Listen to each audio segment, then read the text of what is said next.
મેરડીને મારી કોઈ સાધના આવે છે?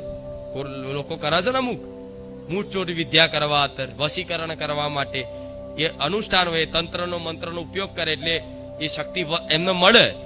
એમણે જે પ્રમાણે અનુષ્ઠાન કરે એ પ્રમાણે શક્તિ મળે. એ શક્તિનો દુરુપયોગ કરે એ શક્તિ એમને જ ખાઈ જાય.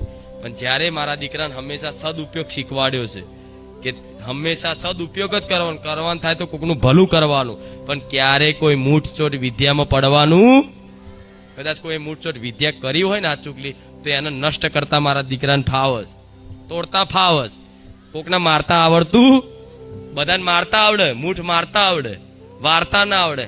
પણ જયારે મારા દીકરાને મેં મારતા નહીં વાર્તા શીખવાડ્યું છે. કેમ?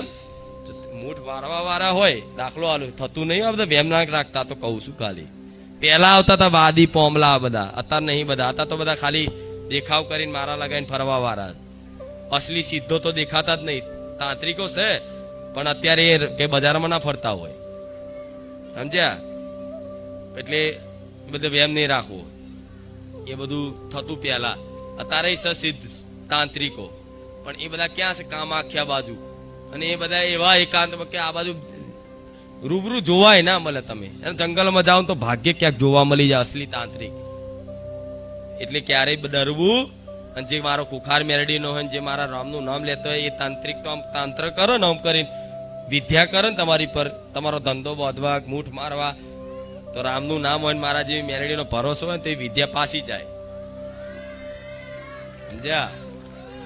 હા, એટલે આ વાત પેલા રવિવારે પ્રવચન લોબુ કર્યું હતું, આ થોડું લોબુ કરી લીધું.